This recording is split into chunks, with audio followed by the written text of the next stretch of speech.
guys! Today we'll be recapping a story called The Male Lead?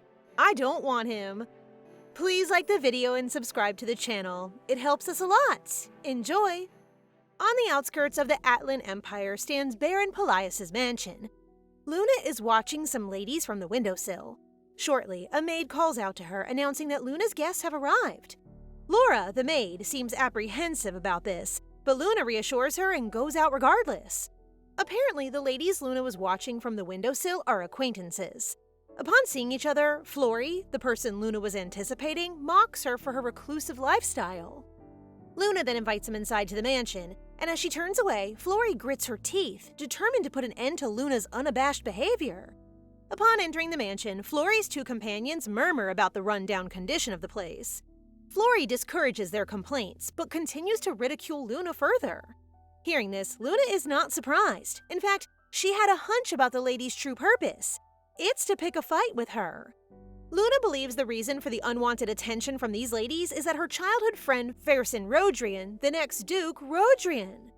Luna is known as a poor person in the Atlan Empire. She's the only daughter of Baron Pelias. Her family is so poor that when she was a child, she often stumbled because they lacked candles for illumination. However, absurd rumors started to spread, and one that irks her the most, that she is trying to seduce her childhood friend, Fersen. Not only did this affect Luna herself, but these rumors also harmed those associated with the Pelias family. A servant was injured in an unexpected fire, their only carriage was destroyed, and their horse died from poison. This series of unfortunate events began when those baseless rumors spread.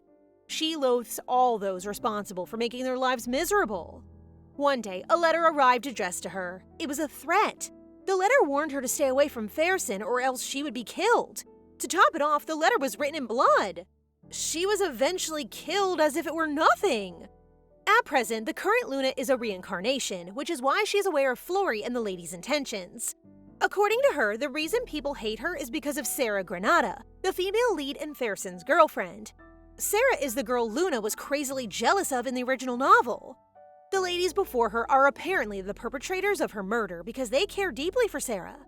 To be fair, the current Luna thinks the original Luna deserved it, but now that she hasn't done anything, she feels so wronged. To avoid such a graphic fate, Luna makes it clear to Flory that she has no interest in Fersen. In fact, she states that she despised being childhood friends with him in the first place. Luna then asks Flory to deliver a message to Fersen, that she would rather date the psychopathic Antes Vincent than be with Fersen. After Luna leaves the room, the aghast ladies, especially Flory, do not believe her at all. In fact, this only makes Flory more furious at Luna's shameless words. Upon returning to her room exhausted, Luna has no choice but to write a letter herself, terminating her friendship with Fersen. Fersen receives the letter and is greatly confused by Luna's message. After sending the letter terminating her friendship with Fersen, Luna anticipates that he will no longer visit. But she's not convinced that Sarah's supporters will stop harassing her. However, despite knowing the hate won't end soon, she feels relieved that all she needs right now is money. She then embraces a piece of parchment that holds the key to a once-in-a-lifetime opportunity. Since it's so important, she figures she should just tell her father about it. As she saunters down the hallway, an unexpected visitor surprises her. Fersen.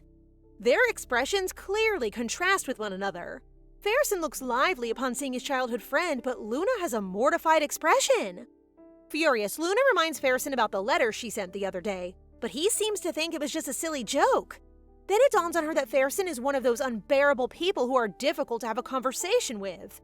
She always knew Fersen was kind of a half-wit from the novel, but she never expected him to be such an airhead. Even after entering the novel, she tried her best to avoid him, but he always finds a way to be near her. Eventually, she gave up and condemned the author for writing such an obnoxious character. Shortly after, Luna's father, Baron Pelias, arrives, delighted to see the two seemingly getting along well. Fersen and the Baron greet each other with equal energy, which only vexes Luna. Luna notes that her father is overall a good person, and she even envies the qualities he has that she doesn't. But the only downside is that he's gullible. Because of this, people take advantage of him. To top it all off, her father has terrible luck. Luna accepts that her father will never be able to be the head of a business, so he instead works under the Rodrian family, which is why he has a soft spot for Fersen. Afterward, Fersen tells her that he and her father will be out today and that he'll be back with a cake in the evening. Instead of being delighted, she is furious because Fersen showed no care about the letter at all. As they leave, Luna connivingly tells Laura to prepare an extra seat for tonight's dinner. That evening at the dinner table, Fersen states that it would be a good idea for him to stay overnight, which Baron Police agrees to. Luna is annoyed that her father easily agreed without knowing what the consequences would be for her. A little later, the Baron notices the empty chair and asks Laura about it. Shortly after, a servant announces that a guest has arrived. Luna then opens the door and welcomes Sarah, stunning everyone in the room. After 5 minutes of deadpan silence at the dining table, Luna feels frustrated as her expectations crumble to pieces. Apparently, Luna thought that Fersen would redirect his attention towards Sarah, knowing that she's his fiancée. But what he's doing currently is totally not what Luna expected. He's ignoring Sarah. Though he does talk to her, his topics are still about Luna. To make Fersen focus his attention on Sarah, Luna asks what kind of cake Sarah is interested in. Unfortunately, he dismisses this, stating that Sarah can't have any cake because of her allergies. Luna then wonders how Sarah can endure her love for Fersen, knowing that he's a complete idiot.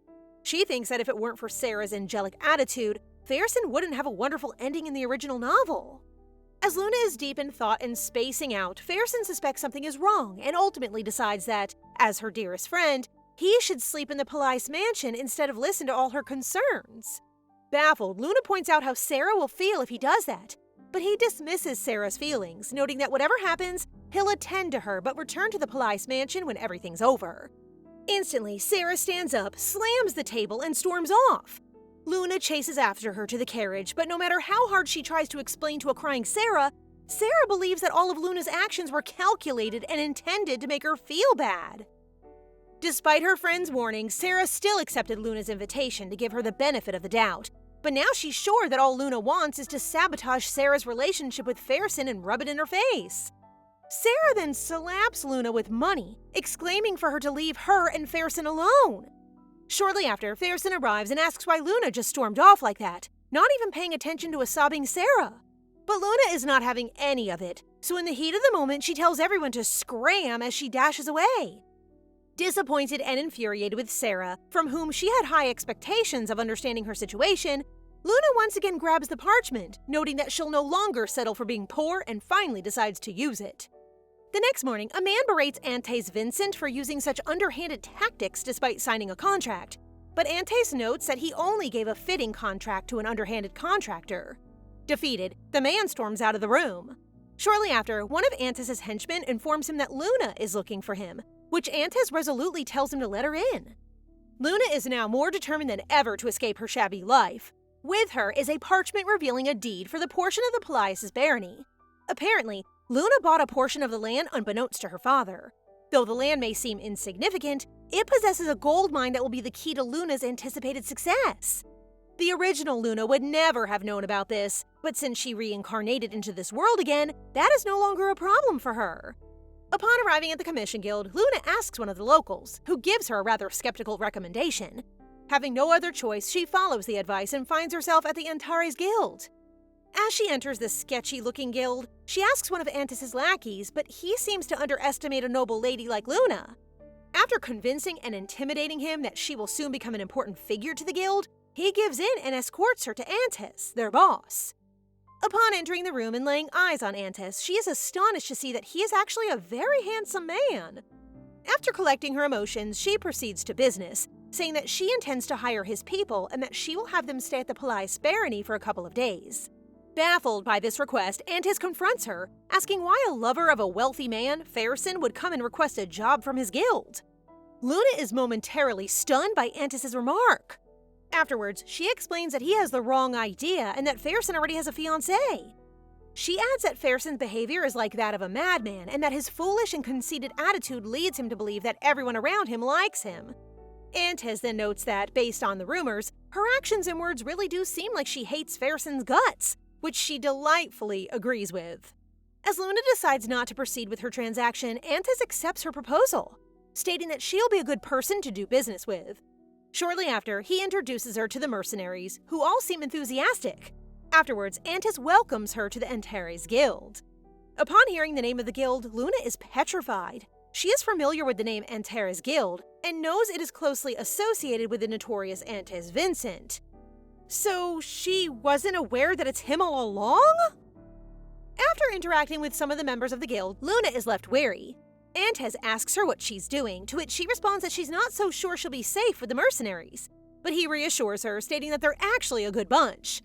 Luna still has inhibitions and decides not to get involved too much. Ironically, 3 hours later, Luna finds herself celebrating with the guild members, drinking. She then shares how much she dislikes Fersen and continues to badmouth him, which helps her get along with the other mercenaries. After a while, Antes asks how Luna is doing, to which she says that she's actually having fun and feels comfortable. He is relieved and points out how much they will soon form a kinship-like relationship. She then realizes that it has been a while since she has felt so welcome. Of course, her parents and servants are an exception. Antes then begins to flirt with her, which confuses her. She confronts him, blatantly asking him to his face why he's being so casual, knowing that she's a customer. This query reverberates throughout the room and is met with a resounding silence. Despite the attempts of the other guild members to reassure Luna, Antes still tries to charm her. Luna then concludes that though Antes' looks are on par with Fersen's, he is also on par with him in terms of shamelessness. Seeing that Luna is still skeptical, Antes decides to assure her with an imperial seal. Basically insurance that in case something unwarranted happens, the contractor will be compensated. She then asks him why he's willing to go that far, to which he responds that he just wants to be casual with her, stunning everyone in the room. Meanwhile, at the Rodrian Manor, Fersen is apprehensive about Luna's sudden trip. He wonders why his best friend didn't even bother telling him about it. To ease his discomfort, he asks his servants to prepare a carriage for him so he can follow her. Fersen is visibly troubled by how Luna has been acting recently. He wonders how the sweet and kind Luna from their childhood years, which, by the way, couldn't be farther from the truth, has changed in the blink of an eye. Shortly after, he assumes that perhaps she's just preparing a grand surprise for his birthday, which again, couldn't be farther from the truth. Elsewhere, Luna suddenly feels a disturbing sensation that causes her to trip. Antes catches her and asks what's wrong, to which she responds that she feels Fersen nearby, sending a shiver down her spine. Upon entering the carriage, Antes introduces Luna to the inspector, who will be a witness to the Imperial Seal. She is still in disbelief that Antes is willing to go this far just to be casual with her. Out of courtesy, the inspector asks for Antes' name. However, he tries to avoid giving his real name and instead prefers to be called Boss. On a side note, the more Luna looks at him, the more she's swayed by his looks.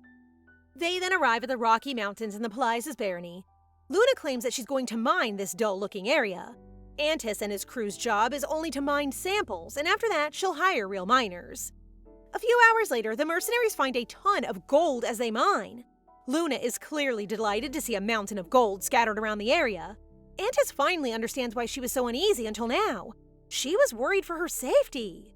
She then states that once their job in the mine is over, their business will conclude. But Antes proposes that he's willing to become a business partner, and that he'll buy the gold she finds at the highest possible price.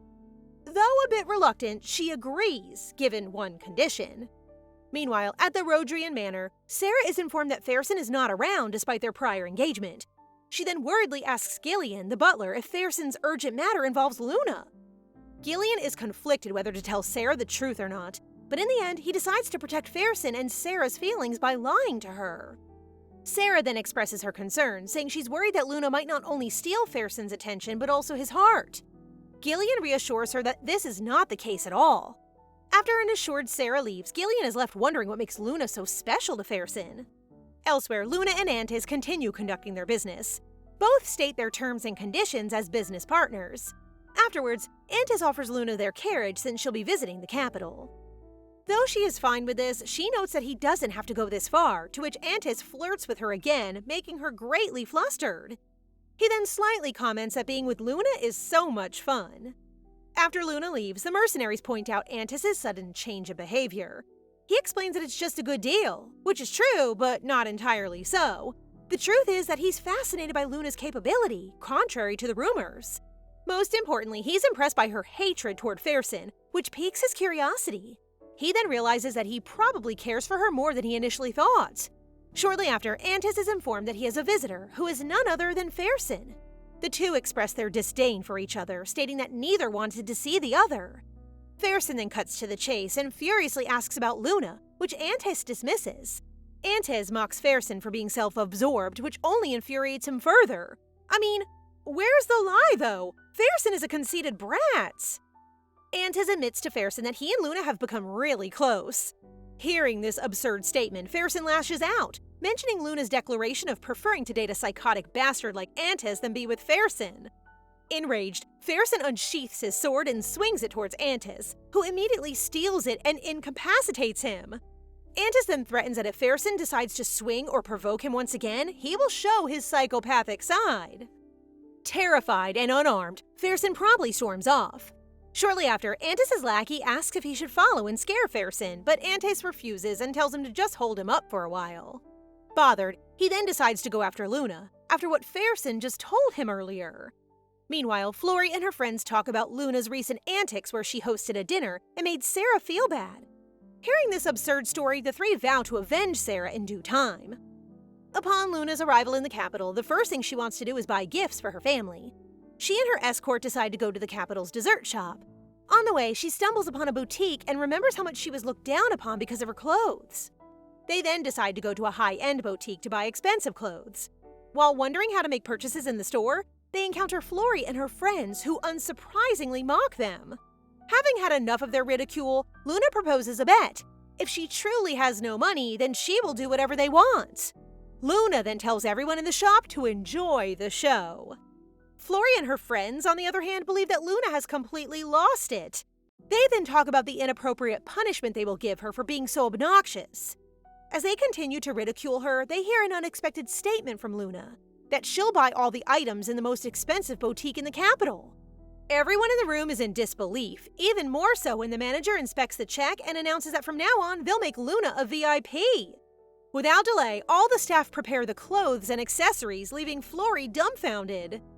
Luna is then presented with all the clothes in the catalog, but being too lazy to look through everything, she tells the staff to get her everything they've shown her so far. Hearing that, Flory and her friends still find it hard to believe that Luna has money. Luna can't help but mention that she already has a gold mine. Of course, they don't buy this, which results in Flory lashing out. Luna then points out that they should hold their end of the bet, because if they don't, gossip would spread like wildfire in high society. She also notes that she'll no longer be coming back to the boutique since they were so quick to judge her based on looks. Before Luna leaves, she tells Flory and her friends a punishment they'll not soon forget: to walk home without the aid of anyone. This isn't just about their mockery. This punishment is for all the things they did to her family. This just marks the beginning of Luna's revenge. Upon returning to her household, she is greeted by her father, who is really worried about her. She then tells him that he no longer needs to work, since from now on, she'll be taking care of the family. Luna's father is taken aback by her request of quitting his job, worried about struggling to make ends meet. Yet with a bright smile, Luna reassures her father, filling him in on her property's newly discovered gold mine. This shocks her father, but the first thing he does is apologize. He feels sorry not being able to afford her a lavish life. Hearing this, Luna envelops her father in a warm hug, just like she used to do as a child. To her father isn't lacking in any way. In fact, he's the most hardworking and capable man she knows.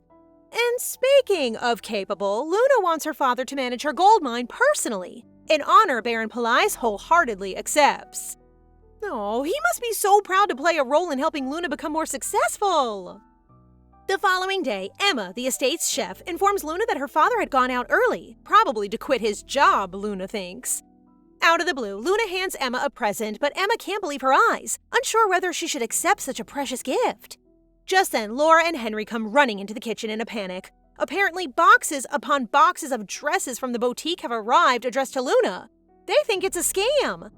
This makes Luna light up, reassuring everyone that it's just her orders. Likewise, she also hands each of them a gift, much to their shock. But just like Emma, they're too in disbelief of receiving such precious things. Although they're grateful, their concerned and curious faces don't go unnoticed, which leaves Luna with no choice but to tell them about her new business venture, a gold mine. This overjoys all of them, but it's cut short when the head of the Antares Guild arrives. He's here to add something to their contract. Luna reluctantly welcomes him, however, his haughty personality irks her. She calls him out on his flirtatious attempts until he does something that shocks Luna greatly. He introduces himself as Antes Vincent, the person she once said she would rather date compared to Fersen. I guess your own words have come to haunt you, Luna. Luna is in utter shock upon finding out that his real identity is Antes Vincent, the notorious villain and psychopath in the original novel. She wonders why he didn't reveal his identity sooner, but he merely retorts that she would have been frightened if he did. It would be a shame if she'd avoid him, especially now that he's taken an interest in her. Sure, her hatred for Fersen is what intrigued him at first, but soon he discovered there's more to her than what meets the eye. He finds her bold and headstrong personality extremely attractive. The way Antes enumerates all that leaves Luna flustered, not knowing what to make of his ramblings. Meanwhile, Luna's father arrives at Duke Rodrian's estate, ready to hand in his resignation after a good 20 years of service. However, from behind him, Fersen calls out his attention. He's manic, screaming about how Luna met with that man. No doubt he means Antes. He's convinced that Antes is behind Luna's sudden change of behavior towards him. In a fit of rage, he beckons Baron Palais that they team up to rescue her, certain that Antes is keeping her from returning home. Hearing this, the Baron is confused, revealing that Luna has already come back from her travels. This piece of information leaves Fersen dumbfounded, so he demands that the Baron accompany him to see Luna. He tries to refuse, but Fersen doesn't relent. Enraged, Fersen drags his worth as a father, making him feel bad for not prioritizing his daughter right then and there. What a jerk of a male lead! He's so selfish, all he cares about is himself! Back at the Palais estate, Luna explains to Antes how she came to her declaration of wanting to date him. As she finishes, she apologizes for dragging his name into her own affairs, but Antes doesn't mind. Without wasting another moment, he then gets straight to business. Apparently, the reason why he came to see her is because he wants to ask if she's interested in dating him for real. Okay, I was not expecting that. Luna, please say yes! Luna gapes at Antes in shock and confusion, asking him to stop spouting nonsense. Straightforwardly, she rejects him, giving him a solid no. Antes may have others wrapped around his finger, but not Luna. She sees right through his facade, something that impresses Antes. Not him thinking she'd just fall for him instantly, lol.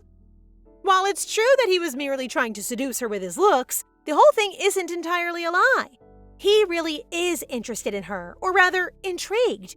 Then again, his proposal could be beneficial for Luna. She'd be able to shake off rumors about her alleged relationship with Fersen. However, Luna still doesn't understand why he's doing all this. As expected, Antes doesn't give her a straight answer. Instead, he's back with his flirtatious attempts. Suddenly, the sound of a carriage arriving is heard, making Luna panic. But since Antes is already around, she decides to introduce him to her father. As she leads him down the hall, she asks for a favor, not to say anything unnecessary. Unbeknownst to Luna, the estate staff has been eavesdropping on them. Soon enough, they start shipping Luna with Antes. Outside, Luna greets her father, but is immediately interrupted by a manic Fersen, who feels offended at being left out on the news of her return. From the corner of his eye, he spots Antes, making his mood spiral. Antes introduces himself as the head of the Antares merchant group and Luna's current business partner, instantly gaining him Baron Palais' favor. To Fersen's dismay, he knows nothing of all this, so he demands Antes to explain himself. However, Baron Palais intervenes, calling Fersen out on his rudeness towards Antes. This breaks Fersen's composure, and he immediately begins berating Baron Palais in front of everyone, talking to him as though he were some lowly commoner. His disrespect prompts Luna to intervene, and soon enough, even Baron Palais asks Fersen to get a hold of himself. But this only angers him more as he declares that Luna belongs to him, shocking both father and daughter. Just then, Fersen is sent flying as Antes hits him with full force, equally angered. Intimidated by Antes, Fersen resorts to villainizing him in front of Luna. But to his horror, Luna gives him a reality check, calling him out for being so self-centered and insensitive. More importantly, she reminds him that she isn't his possession. True, he treats her as if she's some prize he can just claim. As Fersen leaves, Luna can't help but feel a sense of relief wash over her. Beside her, Antes tells her to use him as an excuse whenever she wants to avoid Fersen, catching Luna by surprise. With a smile, she thanks him for helping her ward off Fersen. However, their conversation is interrupted by a starving Baron Palais who suggests they grab a bite first. Antes watches both father and daughter head inside, but unexpectedly, Luna invites him to join them as well. Over dinner, Antes explains the entire situation to the Baron. The days he and Luna spent together were strictly business. Hearing this, the Baron is delighted. However, he's disappointed because he thought Luna had finally bagged herself a boyfriend. Without missing a beat, Antes confesses that he's been courting Luna one-sidedly. But before the Baron can say anything, Luna and Antes are already out the door. In the garden, Luna hides her blushing face from Antes. She doesn't want him to give her father more things to worry about. After all, he's got a lot on his plate already. She turns to face him, but unexpectedly, he's closer than she thinks. He drapes his coat over her shoulders, admitting that he got carried away by his excitement. The two sit down, and once more Luna asks him to explain himself. Initially, Antes was just poking fun, but he soon realized that Luna is more interesting than he thinks. For the first time, he's met someone worth being polite to. As the two sit in silence, Luna reflects on the original novel. Although Antes was deemed a psychopath, he's more rational than anyone else. Could Fersen really have defeated Antes so easily in the novel? In the original novel, Antes was a cruel person who felt inferior to Fersen, ultimately becoming his rival. In the end, he met a tragic fate befitting a villain. But looking at Antes now, Luna wonders if he's the same man from the novel. Just like she changed the original Luna's life, could Antes have turned his life around too? Out of the blue, Antes beckons Luna to meet his gaze, caressing his hand over her cheek. This makes Luna blush, thinking he's about to kiss her. But her hopes are soon shattered when he gets up, suggesting they head back inside. It turns out he was only checking if she's drunk. Meanwhile, in the Rodrian estate, Duchess Rodrian remarks how her son is late. Suddenly, the servants inform her of Lady Sarah Granada's arrival, much to her inconvenience. She meets with Sarah, who wastes no time in looking for Fersen. She informs Sarah of how Fersen had gone to the Police estate, and up until now, he hasn't returned. This breaks Sarah's heart, and the Duchess immediately senses something is off. The two have tea together, and Sarah explains how Luna wrecked her relationship with Fersen. Unexpectedly, the Duchess doesn't take her side. She tells Sarah not to believe baseless rumors, suggesting that she think critically instead of letting her emotions overwhelm her. However, Sarah snaps, blaming Luna for Fersen's sudden change. This upsets the Duchess, and she coldly expresses her disappointment in Sarah for harboring such blind jealousy. Just then, the servants announce Fersen's arrival. Unfortunately, the maid tells Sarah that Fersen refuses to see anyone, but she doesn't listen. She runs past the maid, barging into Fersen's room, only to find his face bruised. She tries to help, but Fersen sends her away, rambling on about needing to save Luna. Something breaks inside Sarah, and like a mad woman, she acknowledges her hatred for Luna to the extent of wanting to finish her off. As Sarah leaves, her bloodlust becomes her new drive, and even the Duchess feels as if Sarah has become someone else. A goody two-shoes like Sarah always has some stench to hide. The following day, Luna heads out to meet Sarah at the Granada estate, of course with Antes trailing after her. Although Sarah is said to be beautiful and gentle in nature, that hasn't been the case up until recently. In fact, Sarah has even humiliated Luna once. Hearing this, Antes tells Luna to protect herself at all times, but even so, she shouldn't worry because he'll always be there for her. Arriving at the estate, the butler shows Luna inside. Antes, on the other hand, leaves her to do her thing, promising to wait for her outside. Inside, she's shown to a room where Sarah sits waiting as she remarks how Luna came unannounced. Luna explains that she sent prior notice, but Sarah continues to insist otherwise. Looking at Sarah, Luna notices something is off about her. Just then, Sarah collapses, muttering how she needs to hate her. But when she regains her senses, she seems to have no recollection of their earlier exchange. Luna tries to help her up, but she slaps her hand away, accusing Luna of only being there to mock her after Fersen abandoned her. Letting the true colors out so soon, Sarah? This makes Luna realize that Sarah isn't pitiful at all. In fact, she's choosing to indulge her own delusions rather than hearing Luna out. Luna pulls out an envelope of cash from her bag, slamming it on Sarah's table. She remembers how Sarah treated her before, giving her money and asking to be left alone. Now, Luna is doing the exact same thing, except she's returned the money tenfold. Coldly, she asks Sarah to never bother her again. She and Fersen can just disappear from her sight for all she cares. This pushes Sarah to her wits' end, screaming of how audacious Luna is to mock her. Realizing that there's no reasoning with Sarah, Luna leaves. As she does, Sarah feels insulted at being humiliated, and she sends all the guards to chase after Luna, ordering her capture. Luna runs in panic, but luckily Antes has come to her aid. I can't believe she thought she could get away with capturing Luna! It's almost as if she and Fersen are the psychopaths in this story. Antes ushers Luna behind him, securing her safety before confronting the danger lying ahead. Without struggle, he easily incapacitates the guards, leaving Sarah to watch in horror. Antes is truly a knight in shining armor. As soon as she recognizes him, she's at a loss for words. She then decides to explain herself. exclaiming how Luna had insulted her. But Antes couldn't care less. He points out that it was Sarah's own actions that sullied the Granada name. Afterwards, Luna sheepishly thanks him for his help, her cheeks flushed red. This makes Antes smile, reiterating how he said that he'd always be there for her. Inside the carriage, Luna worries for Antes' reputation, but to her shock, he doesn't care about such things at all.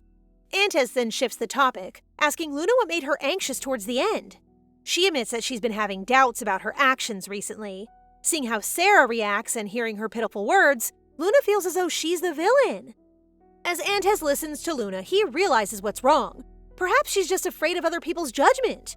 Trying to offer a source of strength, Antes reassures her that she should listen to her heart more and to stop being crippled by fear. She then thanks him for consoling her, her heart feeling full. Everything he said had hit home. It's true, she should live boldly and freely because she is not the villain like the original novel's plot. Later on, Luna informs Antes that she needs to look for a new carriage for her father. Luckily, Antes knows a place and takes her there. But when they arrive, she's shocked to see that the place is all too familiar. It's the same place that referred her to the Antares Guild. This alarms Antes, especially since their merchant group doesn't operate on referrals. When Luna is about to leave, he persuades her to stay. After all, they can hit two birds with one stone here, finding a carriage and knocking some sense into whoever's been running shady referrals for the Antares Merchant Guild. That's right, nobody messes with Antes Vincent. But what Luna doesn't expect is for the situation to take an unexpected turn. Luna and Antes head inside where they find a man in the middle of finalizing negotiations. It turns out the man is pressuring a customer into signing a contract, exhorting him for introductions to the Antares Merchant Group. What a scammer he is! Antes witnesses the whole thing and he makes his presence known. Seeing Antes, the man instantly pales with horror, breaking a sweat as he's caught red-handed. Antes calls him out on his tactics, making money off of referrals to his merchant group. When the man denies, Antes is even more angered, and he breaks an entire table to scare the man off. Unable to take it, the man begs for his life, asking for forgiveness. Later on, Luna is shown a grand carriage offered by the man entirely for free. She's in awe at its grandeur, but Antes' methods don't slip past her. She knows he probably threatened the man into giving this to her. Suddenly, she recalls the almost victim to the man's scam. She and Antes had heard him worrying about looking for henchmen, but what she didn't expect was for Antes to lend him a hand, revealing his merchant group's whereabouts and offering him a personal recommendation letter. Thinking about Antes' actions, Luna realizes he's become more gentle and nice, totally different from his character in the original novel. For some reason, she can't help but slowly fall for him when he keeps showing her his good side. I can't blame you, girl, but at least hold on a bit longer. As the two finish their business for the day, Luna invites Antes out to eat. But unexpectedly, he wants to eat at the Palice estate. Arriving at the Palice estate, Emma and Laura gush about Antes, labeling him as her boyfriend. To Luna's surprise, they start making a big fuss, preparing the best. Antes tries to object to the grand preparations. After all, he came to eat here just to spend more time with Luna. When Luna tries to reject his attempts, he then feigns a sad reaction, making the maids pity him. They drag Luna away, encouraging her to have a meal with him. Realizing she's been ambushed, Luna sighs in defeat. Unbeknownst to her, Antes had been watching them the entire time, a smile gracing his lips. Luna's father, Baron Palice, meets with Duke Rodrian. He's surprised to know that the Duke already knows about the gold mine business. The Duke, on the other hand, demands to know why the Baron didn't tell him personally. Had he told him sooner, they would have celebrated, a reaction the Baron wasn't expecting. Duke Rodrian thinks it's a shame that the Baron didn't sign a contract with Rodrian Business, leaving the Baron to apologize sheepishly. But when he shows no signs of changing his mind, Duke Rodrian is quick to call him out. Ugh, why does he feel so entitled? Baron Palice explains that the gold mine belongs to Luna, so she was the one who made the arrangements. Hearing this, the Duke lightens up, coming up with a scheme. He proposes that they claim Luna was tricked into a disadvantageous contract, opening an opportunity to cancel her contract with the Antares Merchant Group without legal battle. Feeling generous, he even offers to fund the contract compensation. He sounds so confident in his scheme, but what he didn't anticipate is Baron Palice declining his offer. To the Baron, it's up to Luna to decide on matters like this. This irritates the Duke, thinking he should sweet-talk his way into persuading the Baron to form a partnership with Rodrian Business. But that's not the end of it. He's even more shocked when the Baron tells him he'll be resigning to manage the mine himself. Although it doesn't sit well with the Duke, he entertains the idea, telling Baron Palais to come to see him again at a later time for his final decision. After all, he has to choose a suitable replacement before he officially lets him go. When the Baron leaves, the Duke's mood plummets. He coldly orders the servants to summon Fersen. As soon as Fersen meets his father, he is hit with full force. He asks Fersen for progress on his pending tasks, something that Fersen still hasn't been able to finish. This disappoints the Duke, and he questions Fersen if he at least knew about Luna's gold mine. Hearing this, Fersen is stunned to find out that such a thing is true, making him remark that Antis really is after Luna's money. However, this only enrages his father even more. Fersen let such a business opportunity slip from his hands. In a menacing tone, he offers Fersen one last chance. Bring the Palais gold mine to Rodrian business. Like father, like son. No wonder Fersen has a trashy personality. He gets it from his father. Baron Palais is working late nights at the Rodrian estate when Fersen barges into his office. He tries his hand at a different approach of acquiring the Palais gold mine: emotional manipulation. As a child, Fersen has always felt safe in the Palais estate. It's the only place where he can let go of the burdens of being an heir. Just as the Baron helped him in his childhood, he hopes he can extend the same helping hand to him right now. The only way to do it? Sign the gold mine under Rodrian business. Unfortunately for Fersen, the Baron is unrelenting, so as a last-ditch attempt, he gets on his knees and starts begging. At the very least, even just signing off a portion of the mine's rights would suffice. To Fersen's dismay, his efforts are futile as the Baron remains firm in his decision. It's Luna's call, not his. Unnerved, Fersen resorts to his last means: locking up the Baron. Until he signs a contract with Rodrian business, he may not step foot outside his office. Fersen, you're a scumbag in all ways, aren't you? The following morning, Luna sips tea with Antis, but her mind is preoccupied with other matters. Worries, to be exact. Her father still hasn't returned from work, and something feels off. As if on cue, a letter arrives from the Rodrian estate. It's from their butler, Gillian, informing her that the Baron is currently at the estate. What makes it fishy? How the letter randomly details her father in good health.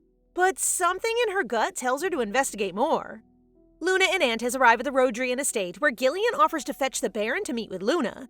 It seems that the butler has no clue about whatever sketchy things are going on at the estate right now.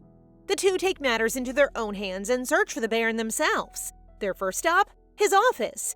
But just as they're about to enter, they hear Fersen pestering the Baron to relinquish the mine so he can head back home. Without thinking twice, Luna barges in, forcefully slapping Fersen and cursing him. Luna gives Fersen an earful, insulted at how he could dismiss her pleas of being left alone. He even went so far as to take her father hostage. Who wouldn't be upset about that? At that moment, Fersen breaks down, screaming how he can't comprehend her sudden change. Not him acting like he's the victim. In their childhood, he remembers Luna always being there for him, even when he was on the brink of tears and enduring harsh training. She was there to lift up his spirits. Naturally, Fersen gravitated to the only source of sunshine in his life, Luna. Even now, as Luna curses and pushes him away, he still considers her his only friend. Doesn't she care that he's hurting? Not anymore, he thinks, and it's probably because of Antis. Like a madman, Fersen indulges his own delusions, determined to save Luna at all costs. I'm telling you, this guy's the psychotic one, not Antis. Listening to all this, Luna can't deny that his words have managed to stoke some sympathy in her heart. After all, it's true that they spent their childhood like that, joined at the hip. But is it fair for her to keep suffering because of Fersen? In her past life, she was villainized and mistreated, ultimately meeting a tragic death she never deserved. She put her life on the line so Fersen could live in prosperity. Surely, she can't be blamed for wanting a better life than the one she once endured. Unable to hold himself back anymore, Antis finally intervenes. Friendship this, friendship that, what a bore. As a friend, it's clear what Fersen has to do, and Antis spells it out for him blatantly. Leave Luna alone.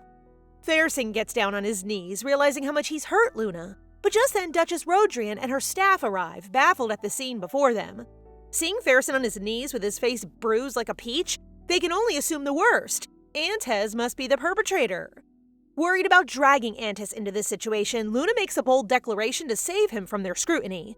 She reassures everyone that he's only there to help her, exclaiming that Antis is her boyfriend. Without missing a beat, Antes wraps his arms around Luna, acting all lovey-dovey to support her earlier declaration. My heart, my soul, is my ship finally sailing? Seeing this, the Duchess has no further questions about their relationship. However, she does have questions about the whole situation. What urgent matter could Luna have been dealing with? Straightforwardly, Luna admits coming to check on her father, but before she can continue, Gillian cuts her off. He told her the Baron was all right, so why can't she just sit still? Baron Pelias, in fact, is not all right, and he confesses to being unlawfully detained by Fersen last night, contrasting the butler's statement of him voluntarily working overtime. An argument ensues, but the Duchess isn't having any of it today. She dismisses everyone, putting the matter off at another time. After all, she's worried about her son's condition. Outside, Luna burns with rage, promising her father that she'll make Fersen pay for his crimes. Antes nods in agreement, suggesting they file a legal complaint. Thoughtful as ever, he offers to call a trusted lawyer to handle the case, much to Luna's convenience. Luna then turns to face Antes, albeit sheepishly blushing. She apologizes for declaring that they're dating, requesting that he forget such a thing happened. But to her embarrassment, Antes teases her further, unwilling to let go of her declaration. Later on, they arrive back at the Pelias estate. The first thing the Baron does? Tell all the staff that Luna and Antes are dating. Everyone rejoices at the news, and they immediately prepare for a celebration despite Luna's behest. She tries to explain the situation, but Antes chimes in, feigning a dampened demeanor. He claims that perhaps Luna only confessed her feelings so as not to leave his own feelings hanging. Hearing this, Emma and Laura reassure him that Luna would never do such a thing. They coax Luna into admitting that she has actual feelings for Antes, to which she concedes to. As they dine, the lawyer of the Vincent family arrives, introducing himself as Royer Trust. However, he ambushes Luna into reaching a settlement, much to her confusion. Royer bows, sincerely asking Luna to overlook anything that Antes may have done. He even offers to compensate for any damage he's caused. Antes intervenes, correcting Royer's assumptions about the situation.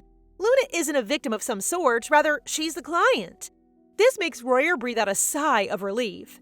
It turns out he thought he was summoned to pull Antes out of trouble. LOL, he must have been so used to Antes' antics that his brain automatically registered in his odd favor. He lightens up, but the same can't be said for Antes, who's staring daggers at him, annoyed at his tactlessness. Antes urges him to return, unwilling to let him handle the case anymore. But unexpectedly, Luna decides to keep Royer, bypassing Antes. Over dinner, Royer explains that it would be possible for them to file a case if they prepare accordingly. He reassures them that he's experienced enough, especially when it comes to handling cases related to the Rodrian family.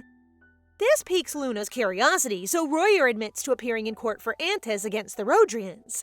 Apparently, Antes broke Fersen's arms and legs back then. Suddenly, an ominous aura fills the room, no doubt from Antes, who's almost pushed over the edge. Yet Royer still doesn't realize that Antes' past is the elephant in the room.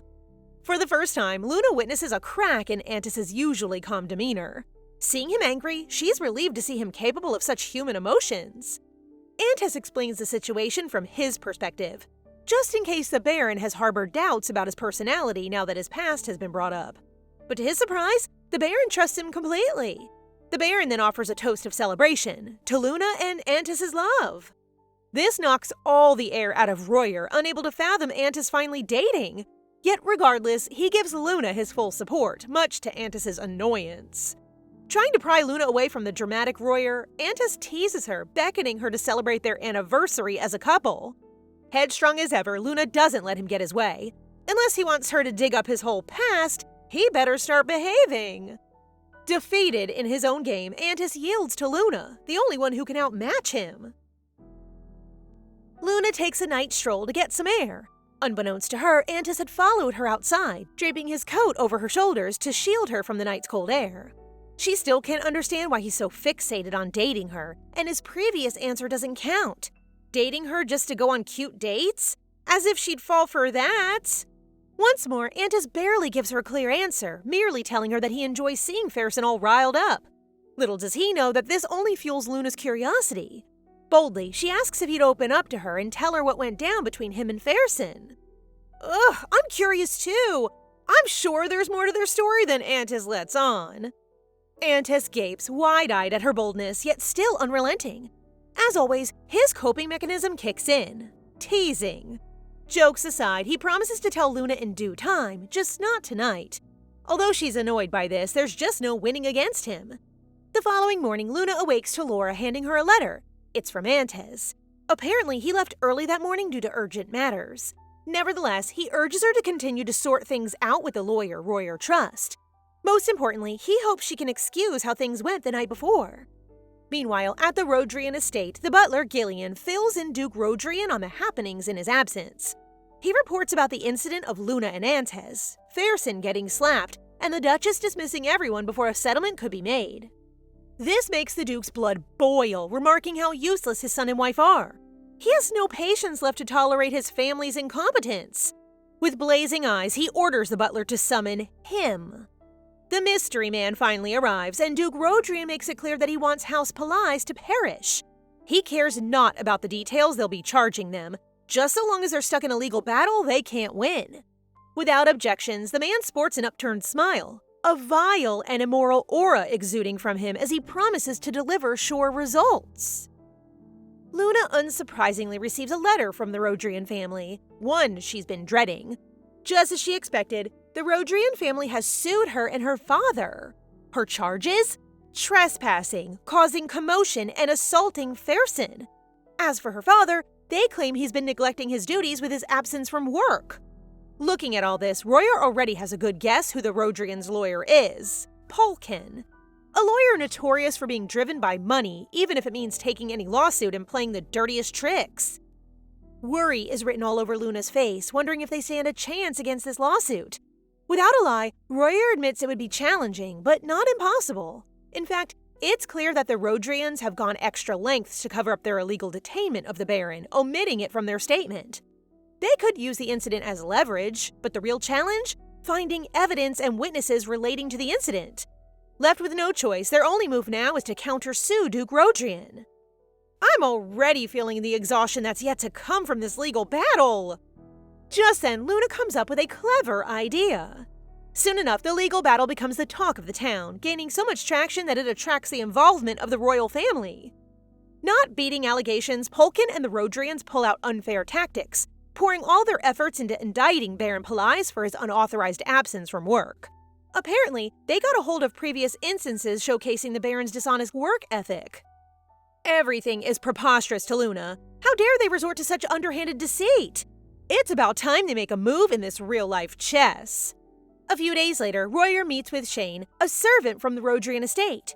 She's reluctant to help him, especially considering how her assistance could pose a grave threat to her. But Royer didn't come all this way to take no for an answer.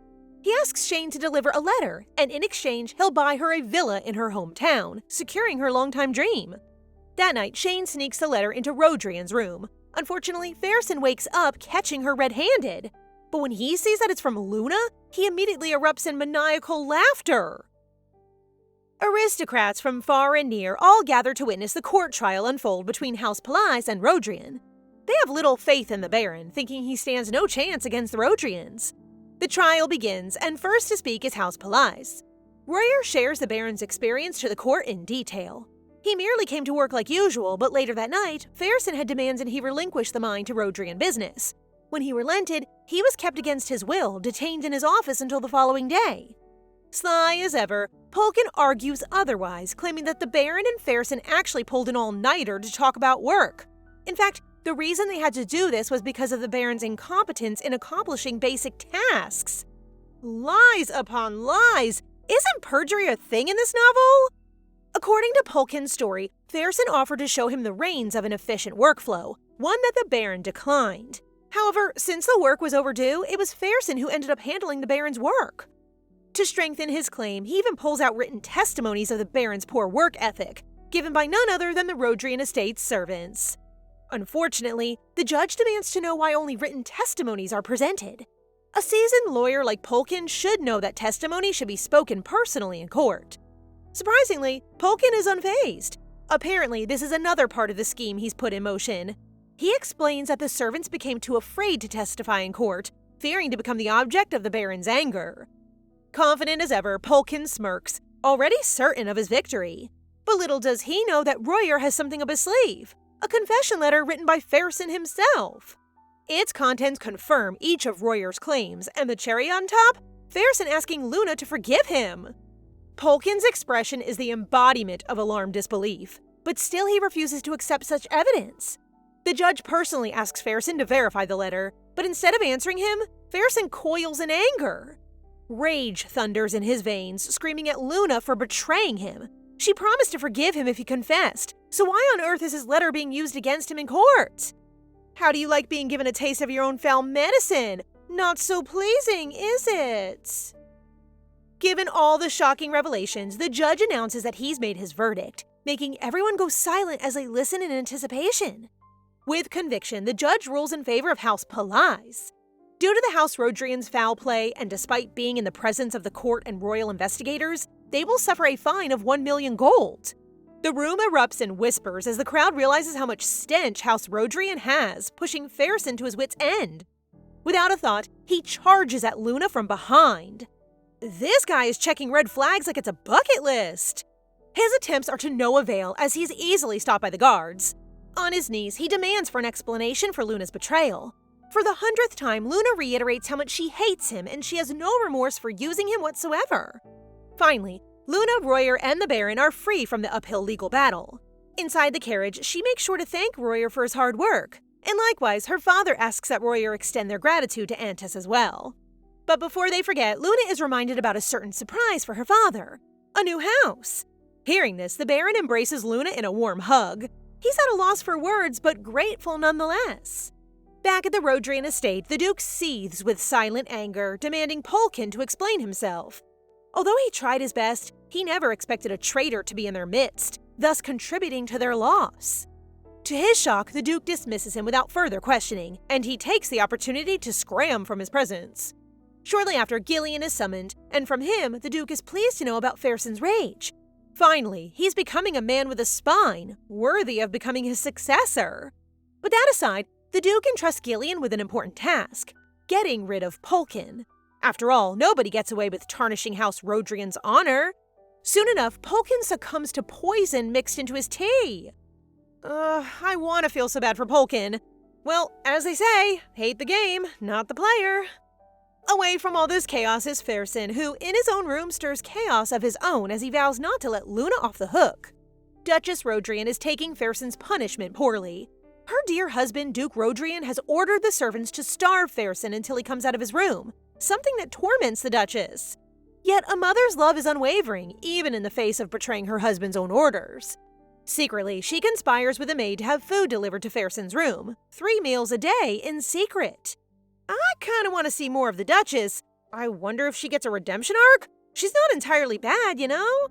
However, she urges the maid to keep a tight lip. Not a single soul must know about this.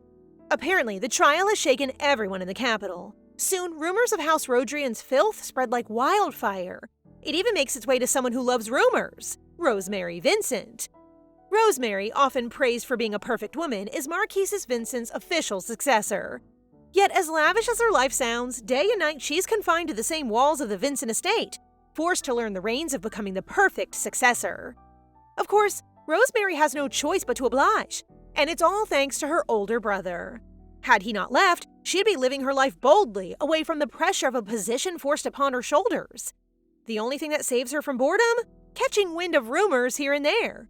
And it just so happens that one of her friends has the perfect gossip to keep her entertained: the Palais versus Rodrian trial. Hearing about the trial, Rosemary sees Luna in a totally new light. She had only heard bad things about her before, but she guesses that Luna is more interesting than she anticipated. But unbeknownst to her, things would take an even more surprising and interesting turn. Her friend informs her that Luna Palais' lover is none other than Antis Vincent, her own brother. Well, that's something she totally couldn't have prepared herself for. Rosemary's mind scrambles for logic. Antis? Lover? She never imagined those words being used in one sentence together. But just as her friend drops that bomb, she scurries away to tell other ladies, leaving Rosemary hanging. Wanting to find out more, she tasks their butler William to investigate more. William meets with Royer, but he'd rather prefer to speak to Rosemary directly. Upon their meeting, Rosemary is visibly stunned by Royer's revelations. So guys, what do you think of this story so far? Please subscribe and turn on notifications for updates on this and all our other stories, so you can be the first to find out when they're out. Thank you so much for your support. See you in the next one!